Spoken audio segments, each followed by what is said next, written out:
Nuclear physics 1 के lecture number 9 में आज हम डिस्कस करेंगे gamma decay and energetics of gamma DK.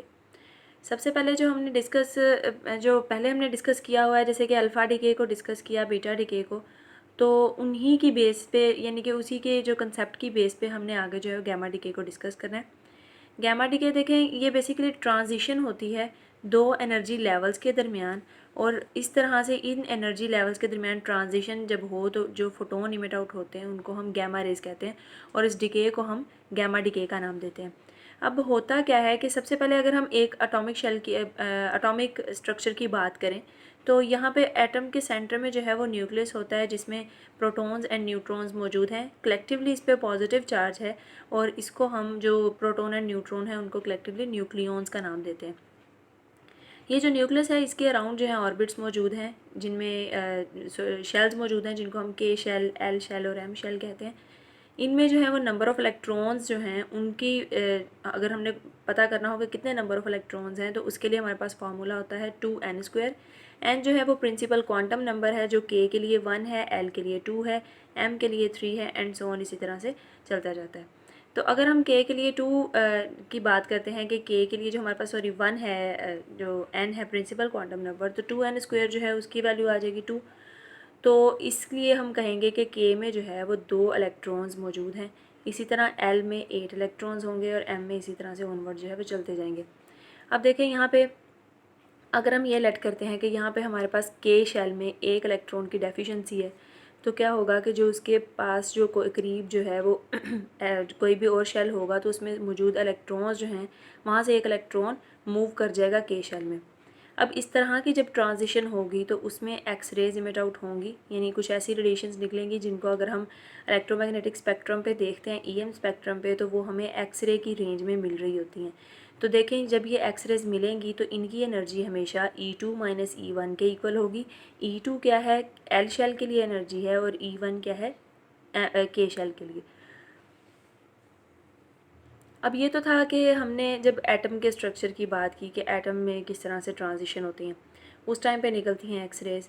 लेकिन अगर हम बात करें कि न्यूक्लियर जो एनर्जी लेवल्स हैं, ये तो एटम के एनर्जी लेवल्स थे, न्यूक्लियस के एनर्जी लेवल्स की बात करें, न्यूक्लियर एनर्जी लेवल्स की, तो उनके दरमियान जब ट्रांजिशन होती है तो तब गैमा रे फोटोन जो है वो हमें मिलता है। इसमें इस तरह से होगा कि न्यूक्लियस के अंदर भी जिस तरह यहाँ पे शेल्स मौजूद हैं, न्यूक्लियस के अंदर भी शेल्स मौजूद होते हैं। एक हमारा एक्साइटेड लेवल होगा और दूसरा ग्राउंड लेवल होगा। तो ये जो एक्साइटेड स्टेट है, अगर यहाँ से कोई भी जो प्रोटॉन कोई भी हमारे पास न्यूक्लियाई है वो जाता है, उसमें ग्राउंड स्टेट में जाता है, तो इसके दौरान, इस ट्रांजिशन के दौरान गैमा रे फोटोन जो है वो निकलेगा। यानी इस दौरान जो रेडिएशन निकल रही थी, अगर हम उसको ईएम स्पेक्ट्रम पे देखें तो वो गैमा रे फोटोन की तरह थी, तो इसलिए इसको हमने गैमा रे फोटोन का नाम दिया। अब अगर हम बात करें कि मैंने कहा था कि आपको अल्फ़ा और बीटा डीके वाला जो कंसेप्ट है वो भी हमने यहाँ पे अप्लाई करना है। तो सबसे पहले अगर ओरिजिनल न्यूक्लियस की बात करें तो अल्फ़ा एंड बीटा डीके में हमने देखा था कि ओरिजिनल न्यूक्लियस जो है वो एक नए न्यूक्लियस में कन्वर्ट हो जाता है डॉटर न्यूक्लियाई में, with the emission of alpha और बीटा पार्टिकल्स। अब यहाँ पे देखें, ओरिजिनल न्यूक्लियस जो है वो जब जाएगा, कन्वर्ट होगा डॉटर न्यूक्लियाई में, तो बेसिकली वो एक्साइटेड स्टेट में आ जाएगा। अब ये जो एक्साइटेड स्टेट है, हर एक एक्साइटेड स्टेट में जो मौजूद है न्यूक्लियाई, वो कन्वर्ट होने की कोशिश करेगा कि वो ग्राउंड स्टेट में आ जाए। कोई भी एटम जो एक्साइटेड स्टेट में है वो ग्राउंड स्टेट में आने की कोशिश करेगा।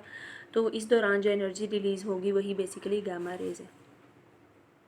अगर हम इक्वेशन की फॉर्म में देखें तो ये हमारे पास ओरिजिनल न्यूक्लियस था जो अल्फ़ा यहाँ बीटा डिके करेगा। जैसे यहाँ पे हमने बीटा डिके की ही बात की हुई है, तो इसमें से बीटा डिके को, मतलब बीटा वाली इक्वेशन हम ले रहे हैं। तो ये जब कन्वर्ट होगा नेक्स्ट डॉटर न्यूक्लियाई में, तो हमारा जो एटॉमिक नंबर है वो इंक्रीज़ हो जाएगा 1 से, और इसके साथ एक नेगेटिव पार्टिकल निकलेगा जिसको हमने बीटा पार्टिकल कह दिया, और इसके साथ न्यूट्रिनो भी इमिट आउट होगा, एंटी न्यूट्रिनो सॉरी। तो अब ये जब प्रोसेस हुआ तो इसके दौरान जो ये वाला न्यूक्लियस बना था, ये न्यूक्लियस जो है ये हमारे पास क्या था, एक अनस्टेबल न्यूक्लियाई था, यानी हम कह सकते हैं एक्साइटेड स्टेट में था। तो अब जब ये ग्राउंड स्टेट में आएगा तो ग्राउंड स्टेट में आते हुए क्या होगा कि सिंपली न्यूक्लियस जो है वो अपनी उसी शक्ल में रहा है, लेकिन इसके दौरान जो है इसके साथ कुछ रेज निकली हैं जस्ट यहाँ से यहाँ आने पे, एक्साइटेड स्टेट से ग्राउंड स्टेट तक आने में। और इसमें से जो रेज निकली हैं उनकी एनर्जी भी इन दोनों के एनर्जी डिफरेंस के इक्वल होगी, जिसको हम डिस्कस कर लेंगे next energetics of gamma decay में। नेक्स्ट हम देखते हैं properties of gamma decay. Properties of gamma decay में जो फर्स्ट इसकी प्रॉपर्टी है वो ये है कि ये ईएम रेडिएशंस में न्यूक्लियर ओरिजिन जो है उसको हमने इसमें डिस्कस किया है। यानी हमने यहाँ पे सिर्फ वो जो एटॉमिक शेल्स हैं उनकी बात नहीं की, बल्कि हमने न्यूक्लियर शेल्स की बात की है। दूसरा ये है कि जो ये जो गामा रेज होती हैं ये मोस्ट एनर्जेटिक रेडिएशंस हैं। इनकी एनर्जी क्यों ज़्यादा है? क्योंकि इनकी हाई फ्रिक्वेंसी है, एंड हाई फ्रिक्वेंसी होने की वजह से इनकी जो मतलब ज़ाहिर अगर फ्रिक्वेंसी ज़्यादा होगी तो यहाँ पे एनर्जी भी इस रिलेशन से आप देख सकते हैं ज़्यादा होगी। दूसरा ये है कि ये डिफ्लेक्ट नहीं हो सकती। डिफ्लेक्ट क्यों नहीं होंगी? कि जब हम इनको मैग्नेटिक फील्ड में रखें या इलेक्ट्रिक फील्ड में रखें तो ये चार्जलेस होने की वजह से ये इनकी डिफ्लेक्शन जो है वो पॉसिबल नहीं होती है। और जो लास्ट पॉइंट है वो ये है कि इसकी पेनिट्रेशन पावर जो है वो बहुत ज़्यादा होती है। अब क्योंकि गामा रेज जो है इनका मैस जो है ऑलमोस्ट इनको मैसलेस कंसीडर किया जाता है, तो अगर ये मैसलेस हैं तो इसका मतलब है कि बहुत कम मैस होने की वजह से इनकी पेनिट्रेशन पावर उतनी ही ज़्यादा होगी। अब नेक्स्ट हम डिस्कस कर लेते हैं एनर्जेटिक्स ऑफ गामा डीके को। तो यहाँ पे जो डायग्राम मैंने बनाई है इसमें आप देखें कि ये है एक्साइटेड स्टेट पे एनर्जी जो होगी वो है, और यहाँ पे ग्राउंड स्टेट वाली एनर्जी ई जी है। यहाँ पे इसका जो रेस्ट मैस एनर्जी है उसको हम M naught static C square कह देंगे, और ये है एम नॉट सी स्क्वायर। और यहाँ से यहाँ पे जब ट्रांजिशन होगी एक्साइटेड स्टेट से ग्राउंड स्टेट में, तो उसके दौरान निकलने वाले जो गामा रेज होंगी उनकी एनर्जी होगी ई गामा। अब अगर हम law of conservation of energy की बात करें तो इसके लिए टोटल एनर्जी जो है वो इक्वल होगी, यानी जो हमारे पास एक्साइटेड स्टेट की एनर्जी थी वो कन्वर्ट किस में हो रही है ट्रांजिशन के दौरान। एक तो वो जाएगी ग्राउंड स्टेट की एनर्जी में, दूसरा वो जाएगी जो हमारा गामा रे होगा उसकी एनर्जी में, और तीसरा जो है वो इसको रिकॉइल करने के लिए एनर्जी रिक्वायर होगी, वो उस एनर्जी में कन्वर्ट हो जाएगी। रिकॉइल क्यों किया जाएगा? ताकि मोमेंटम को और एनर्जी को कंजर्व किया जा सके। तो टी आर जो है ये एनर्जी है रिकॉइलिंग न्यूक्लियस की। अब अगर मोमेंटम की बात करें तो मोमेंटम की डायग्राम कुछ ऐसे होगी कि जो गामा रे इमिट आउट होंगी और दूसरा जो रिकॉइलिंग मोमेंटम होगा वो दोनों एक दूसरे के ऑपोजिट डायरेक्शन में होंगे। अगर हम कंजर्वेशन ऑफ मोमेंटम देखें तो इसमें आप देखें सबसे पहले एक्साइटेड स्टेट में जब कोई इलेक्ट्रॉन मौजूद था या कोई एटम मौजूद था तो यहाँ पे वो रेस्ट पे था। रेस्ट पे होने की वजह से मोमेंटम जो है वो ज़ीरो हो गया, और इसी तरह बाकी का जो मोमेंटम है वो कहाँ जाएगा? एक तो वो गामा रे के मोमेंटम के तौर पे आ जाएगा और दूसरा वो रिकॉइलिंग मोमेंटम के तौर पे आ जाएगा। इसमें आप देखें जो रिकॉइलिंग मोमेंटम है और गामा रे का मोमेंटम है एक दूसरे के ऑपोजिट डायरेक्शन में है क्योंकि नेगेटिव साइन है। और अगर हम इसकी मैग्नीट्यूड की बात करें तो ये जो है नेगेटिव साइन डिसअपीयर होकर इक्वेशन नंबर 3 हमें मिल जाएगी।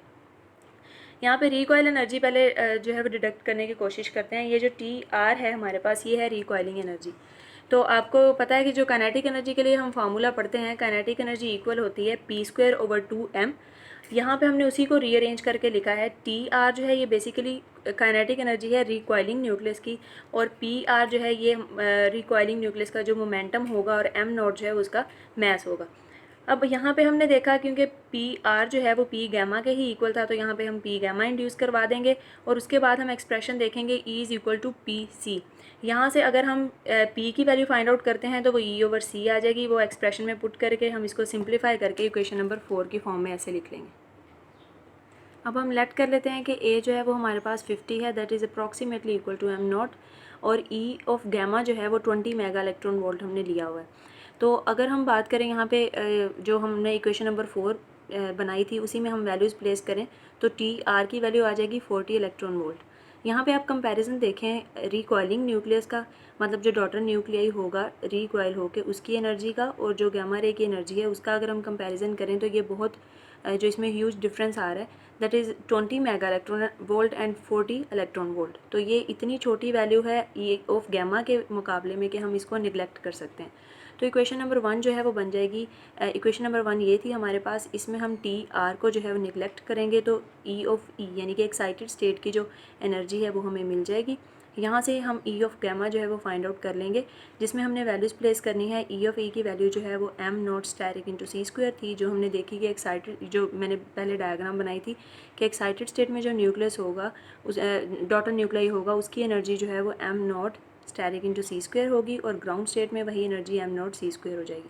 तो यहाँ पे ई ऑफ गामा जो है उसके लिए हमें ये एक्सप्रेशन मिल जाएगा।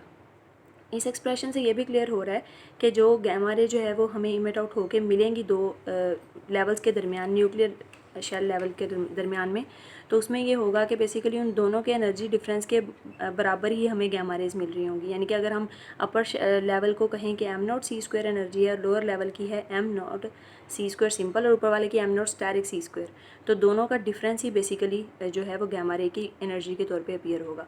तो ये था हमारा आज का लेक्चर जिसमें हमने डिस्कस किया गैमा डिके क्या है, उसके बाद हमने एनर्जेटिक्स ऑफ गैमा डिके को डिस्कस किया और इसके अलावा प्रॉपर्टीज़ ऑफ गैमा डिके भी देखी। उम्मीद है सारा लेक्चर आपको समझ आ गया होगा। कोई कन्फ्यूजन हो तो आप कमेंट बॉक्स में पूछ सकते हैं। अल्लाह हाफिज़।